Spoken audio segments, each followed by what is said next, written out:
அக்ஷய திருதியை அன்று இந்த ஒரு பொருளை நீங்கள் தப்பி தவறி கூட வாங்கினீங்க அப்படின்னா தீராத வறுமை உங்கள் வீட்டில் ஏற்படும். அதே போல் இந்த ஒரு செயலை கண்டிப்பாக செய்யாதீங்க. இதன் மூலமாக கடன் சுமை இருந்து கொண்டே இருக்கும். இந்த ஒரு பூவை வாங்கினீங்க அப்படின்னா வீட்டில் செல்வ வளம் அதிகரிக்கும். 100% உறுதி. என்னென்ன பொருட்களை தானம் கொடுக்கலாம், எந்த நேரத்தில் தங்கம் வாங்கணும், எந்த நேரத்தில் இந்த அக்ஷய திருதியை எப்படி வழிபடணும் அப்படிங்கிறத நம்ம இந்த பதிவில் தெளிவாக தெரிஞ்சுக்கலாம். அக்ஷய திருதியை அப்படின்னாவே என்ன அர்த்தம்? அக்ஷயம் அப்படின்னா அழிவில்லாதது, பெருகக்கூடியது அப்படின்னு தெரியும் நமக்கு.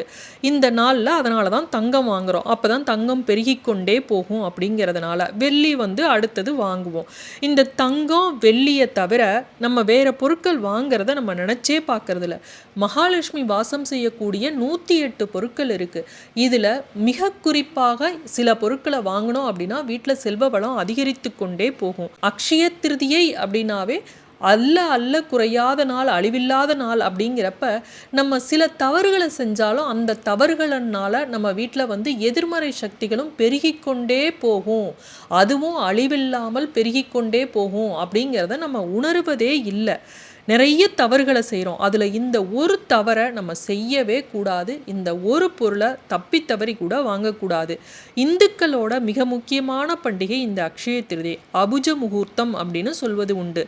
அக்ஷய திருதியை அன்னைக்கு பெருமாளையும் மகாலட்சுமியும் வழிபடுவதால் வாழ்க்கையில் மகிழ்ச்சியும் செல்வமும் பெருகி கொண்டே போகும். செல்வத்திற்கு அதிபதியான மகாலட்சுமிக்கு விருப்பமான பொருட்களை அதனால தான் இந்த நாட்களில் நம்ம வாங்குகிறோம். சுக்கிர ஆதித்ய யோகம் ஏற்படணும் அப்படின்னா சுக்கிர பகவானுக்கு உரிய அந்த உலோகமான வெள்ளி ஒரு 1/4 பவுனாவது எடுங்க. தங்கத்தை விட வெள்ளி அதிக ஈர்ப்பு சக்தி உடையது. அதனால் உங்களால் தங்கம் வாங்க முடியலன்னா கூட பரவாயில்ல, வெள்ளி கண்டிப்பாக துளியோண்டு ஒரு 1/4 பவுனாவது வாங்குங்க. இந்த வாங்குற தங்க ஆபரணங்கள், தங்க நாணயங்களை பூஜை அறையில் வைக்கிறீங்க அப்படின்னா, பூஜை அறையோ பூஜை செல்ஃபோ எந்த இடத்துல வைக்கணும் அப்படின்னா வடக்கு திசையில் வைங்க. அந்த இடத்துல தான் லட்சுமி தேவியோட அருளை பெற்றுத்தரும். நேர்மறையாற்றல் வீட்டுக்குள்ள பாய்ந்து செல்வத்தையும் செழிப்பையும் அதிகரித்து தரும். அக்ஷய திருதியை அன்னைக்கு அதே போல தாமரை மலர் ஒரே ஒரு பூவாவது வாங்குங்க.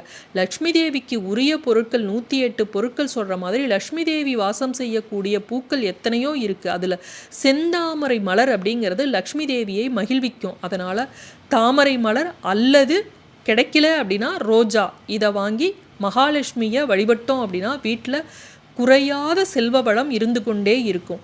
நிதி பிரச்சனைகள்ல இருந்து விடுபடணும் அப்படின்னா அக்ஷய திருதியை அன்னைக்கு லட்சுமி தேவிக்கு குங்கும அர்ச்சனை கண்டிப்பாக பண்ணுங்க. குங்குமம், மஞ்சள், இதால் உங்களுக்கு தெரிந்த ஸ்லோகம், லட்சுமி தேவிக்கு உரிய எந்த ஸ்லோகம் சொல்ல முடியுமோ அதை சொல்லி நீங்கள் வழிபடுங்க. அதே போல் அக்ஷய திருதியை அன்னைக்கு வீட்டோட நுழைவாயில்ல மாவிளை கண்டிப்பாக கட்டணும்.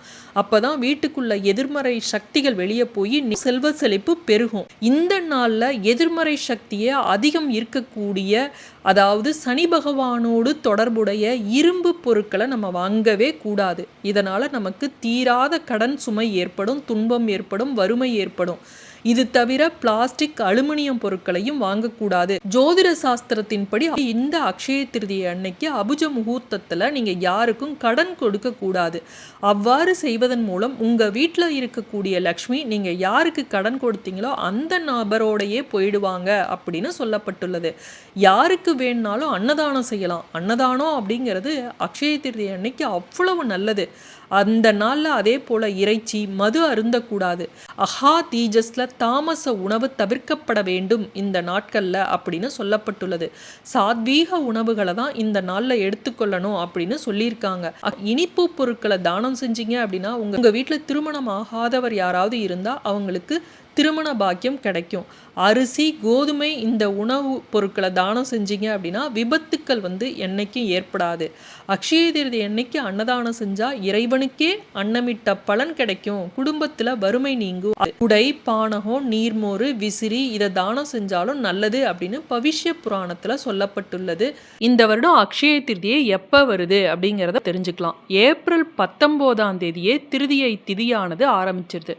மதியம் 1:32 திருதியை திதி ஆரம்பித்து ஏப்ரல் 20 காலையில் 11:12 வரையும் திருதியை திதி இருக்குது.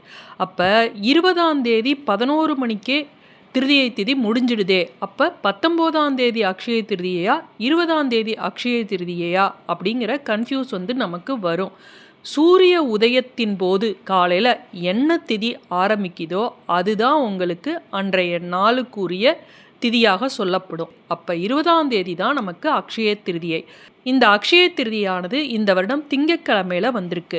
7:30 மணிக்கு முன்பு நீங்கள் தங்கம் வாங்கணும். ஆனால் காலையில் கடையே திறந்திருக்காது.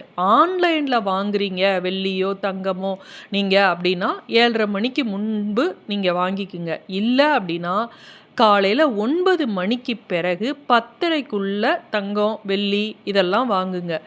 மங்களகரமான பொருட்களை அன்றைய தினம் வாங்கினாலும் 9 to 10:30 வாங்குங்க. 10:30 மணியிலிருந்து 12 மணி வரையும் யமகண்டம். இந்த நேரத்துலையும் நீங்கள் எதையும் வாங்க வேண்டாம். அதற்கு பிறகு எந்த நேரம் அப்படின்னு பார்த்தீங்கன்னா 12 to 1 புதன் ஓரை, 1 to 2 சந்திரன் ஓரை. இந்த நேரத்தில் நீங்கள் தங்கம் வாங்கலாம். இதை விட்டுட்டீங்க அப்படின்னா உங்களுக்கு ஈவினிங் 6 மணியில இருந்து 9 மணி வரையும் மிகச்சிறந்த நேரமாக இருக்குது. ஈவினிங் 6 to 7 சுக்கிரன் ஓரை, 7 to 8 புதன் ஓரை, 8 to 9 சந்திரன் ஓரை. இந்த 9 மணி வரையும் நீங்கள் எந்த நேரத்தில் வேணாலும் தங்கம் வெள்ளி வாங்கலாம்.